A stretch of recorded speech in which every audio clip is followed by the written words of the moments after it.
Thank you very much. Good to see you today. Why do you think France is getting so involved in Syria? What's Paris seeking to gain by supporting the rebels?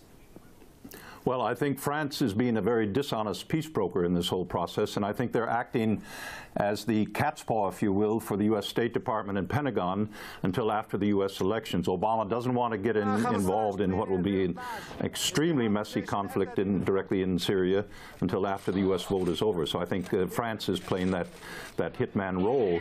And the idea of giving heavy artillery to these so-called buffer zones is the most cynical thing imaginable. It's going to create civil war.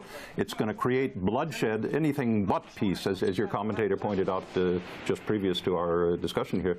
So this is one of the most dangerous moves of the whole Syrian engagement by NATO in the last 18 months. But surely by France giving the Syrian rebels heavy artillery and possibly anti-aircraft guns, hopefully, according to them, that will help to sow the seeds of a peaceful democracy.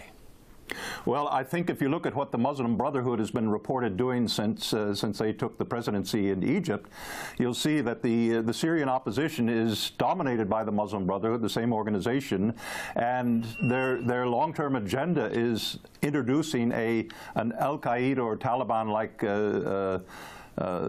fanatical Islamic Sharia law into Syria and ending the tolerance of different religions, which has been the trademark of Syrian life for decades under the al-Assad family, but in general.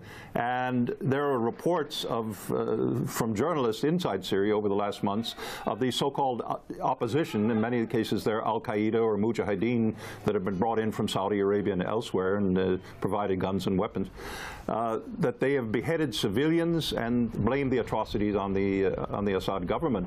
So this is really, I don't know what you could call the equivalent of the Fabius recognition of a government in exile or building a government in exile. Perhaps if the Russian government were to recognize the Ku Klux Klan as a government in exile in America and provided heavy artillery so that they could go against Washington or something like that. Which would evidently not be taken well at all. But as we're saying here, you were mentioning a moment ago that perhaps France is offering to lead the way with Syria because, as you said, we've got the whole election campaigning going on in the United States. Obama wanted to keep his hands clean. But we saw it was France that heralded and led the campaign into Libya. Now, many are saying that, well, France did that because one of the things that former French President Sarkozy did was to agree to his French oil companies that they would get a massive stake in the oil reserves there. So if they're leading, if they're championing the lead into Syria, what is there to gain?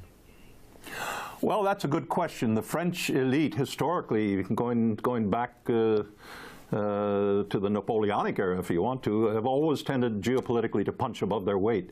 And I think since Sarkozy and the French military industry backed Sarkozy as the way to get France back in the NATO game as a player, that they've tended every single time on major international decisions to punch above their weight with catastrophic consequences for France. And I think the Syria adventure that the Hollande-Fabius government is engaged in is going to backfire in the face of France and certainly of the world if it comes to World War III by miscalculation. This is the most dangerous thing that I've seen in 37 years of analyzing geopolitical developments. And it's certainly a conversation that requires more time than we have available for us today. Geopolitical researcher and author F. William Engdahl. Can't thank you enough. Good to see you.